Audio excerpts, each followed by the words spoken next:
ఆంధ్రప్రదేశ్ రాజకీయాల్లో జోక్యం చేసుకుని టీడీపీ అధినేత చంద్రబాబు నాయుడుకి రిటర్న్ గిఫ్ట్ ఇస్తానని ప్రకటించిన తెలంగాణ ముఖ్యమంత్రి కేసీఆర్ తన వ్యూహ రచనకు పదును పెట్టినట్లు తెలుస్తుంది. ఆయన ఏపీ రాజకీయాల్లో నేరుగా పాల్గొనకుండా చంద్రబాబు తిరిగి అధికారంలోకి రాకుండా అడ్డుకునేందుకు పావులు కదుపుతున్నట్టు తెలుస్తోంది. 2014 ఎన్నికల్లో పవన్ కళ్యాణ్ టీడీపీకి మద్దతు ఇవ్వడంతో ఆయన ఫ్యాన్స్ మొత్తం టీడీపీకి ఓటు వేశారు. కేసీఆర్ తన వ్యూహంలో భాగంగా ప్రభుత్వ వ్యతిరేక ఓటు చీలకుండా ఉండేందుకు వైసీపీ అధినేత జగన్, జనసేన అధినేత పవన్ కళ్యాణ్ మధ్య సయోధ్య కుదుర్చుకునేందుకు ప్రయత్నిస్తున్నట్లు తెలుస్తోంది. పవన్, జగన్ తో పాటు వామపక్ష పార్టీలను కూడా కలిపి ఆంధ్రప్రదేశ్ లో కూటమిని ఏర్పాటు చేస్తే చంద్రబాబు ఓటమి ఖాయమని కేసీఆర్ లెక్కలేసినట్లు ప్రగతి భవన్ వర్గాల ద్వారా తెలుస్తుంది. మరోవైపు మజ్లిస్ పార్టీ ఏపీలో వైసీపీకి అనుకూలంగా ప్రచారం చేస్తామని ప్రకటించింది. అందువల్ల మైనార్టీల ఓటు బ్యాంకు వైసీపీకి బదిలీ అయ్యి టీడీపీకి షాక్ తప్పదన్న అంచనాలు ఉన్నాయి. కేసీఆర్ నేరుగా రాష్ట్రంలో ఏ రాజకీయ పార్టీకి అనుకూలంగా ప్రచారం చేసినా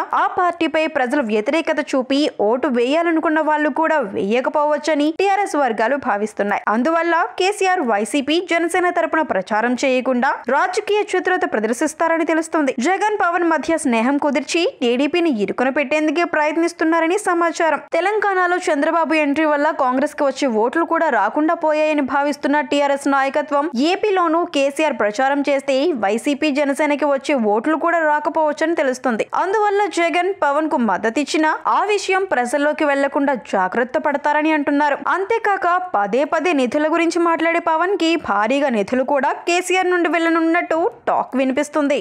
మరిన్ని అప్డేట్స్ కోసం మా కాయ్ టీవీని సబ్స్క్రైబ్ చేసుకోండి. మా వీడియో కనుక మీకు నచ్చినట్లయితే లైక్ చేయండి, షేర్ చేయండి. మీ విలువైన అభిప్రాయాలను కామెంట్ బాక్స్ లో తెలియజేయండి.